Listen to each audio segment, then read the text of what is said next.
शाम के अंदर जब इन्होंने एनआरसी किया असम के अंदर, तो वहाँ हमारे 19 लाख हिंदू भाई बहन वो एनआरसी से बाहर कर दिए गए।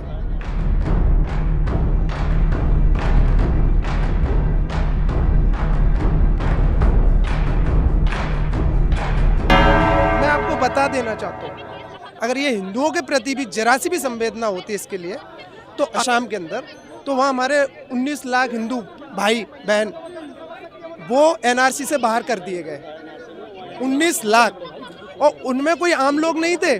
सेना से जो कर्नल रैंक से रिटायर्ड होके आए थे वो बाहर थे, पहले जो राष्ट्रपति के परिवार से वो बाहर हो गए। तो मैं सरकार से पूछना चाहता हूँ, कौन से हितैषी हो? एनआरसी और सीए किसके लिए ला रहे हो आप? जब आप जिसके पक्ष लेके चुनाव लड़ते हो, जो प्रोपगेंडा फैलाते हो देश के अंदर, तुम तो उनके भी नहीं हो। आप साबित करके दिखाओ। 19 लाख हिंदू असम एनआरसी में बाहर हुआ था। मैं अगर इतना होने के बाद भी क्या ये आज देश के अंदर एनआरसी और सीए की बात कर रहे होते? अगर ये हिंदुओं के प्रति होते, क्या ये एनआरसी और सीए की बात करते? ये नहीं करते, क्योंकि जब एक स्टेट में 29 लाख हिंदू हमारा जब बाहर हो गया, तो पूरे देश में जब एनआरसी करोगे तो उस समय क्या होगा देश की हालत और क्या होगा देश का हाल? ये लोगों को समझ जाना चाहिए कि ये सरकार सिर्फ और सिर्फ गुमराह करने की सरकार है। इसके पास ना कोई काम है, ना एजेंडा है, सिर्फ धार्मिक उन्माद फैलाना और लोगों को गुमराह करके अपने वोटों को इकट्ठे करना है, और इसके अलावा कुछ नहीं। माइनॉरिटी से डर के मेजॉरिटी क्यों भागती है? आपने कहाँ देख लिया? ये केवल भारतीय जनता पार्टी का स्टेटस है देश के अंदर कि ये जो न्यूज पर चलता है ना देश के अंदर, वो यही चल रहा है देश के अंदर।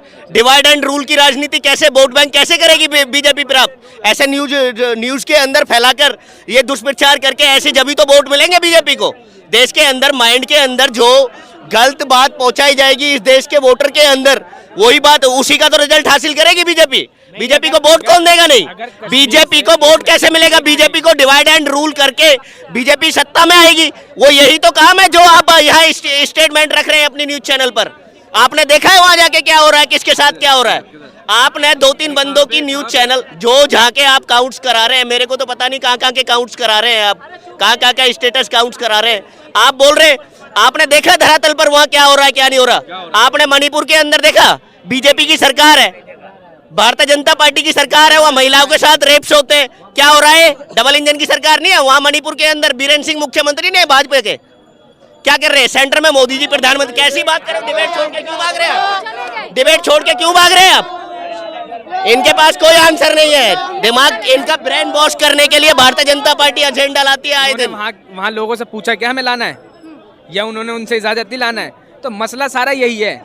मसला ये है कि अगर जब कोई कहीं पे अपनी जगह एकदम इत्मीनान से है, उसको छेड़ने की ज़रूरत क्या है? क्या ज़रूरत है छेड़ने की? और ये बताइए, अगर मैं पूरी दुनिया की बात करूं तो पूरी दुनिया में हर मुल्क में मुसलमान भी है, हर मुल्क में हिंदू भी है, सब जगह है। तो ये बताइए कि उनको वहाँ से ज़बरदस्ती लेके आना ज़रूरी है क्या हिंदुस्तान के अंदर? यहाँ पे भीड़ लगाना ज़रूरी है क्या? ऑलरेडी यहाँ इतनी भीड़ है, यहाँ रोज़गार नहीं दे पा रहे हैं, यहाँ शिक्षा पे बात नहीं कर पा रहे, यहाँ पे इवन यहाँ तक की जो छोटी सी चीज़ है डॉक्यूमेंटेशन वो नहीं करवा पा रहे वो लोग। तो उनको ला करके उनके वो डॉक्यूमेंट, सीएनआरसी भी डॉक्यूमेंटेशन ही है एक, तो वो उस सीएनआरसी क्या डॉक्यूमेंटेशन पूरी कर देंगे? वो थोड़ी कर पाएंगे। वो तो सारी उन फालतू की चीज़ें हैं बस, और कुछ नहीं है।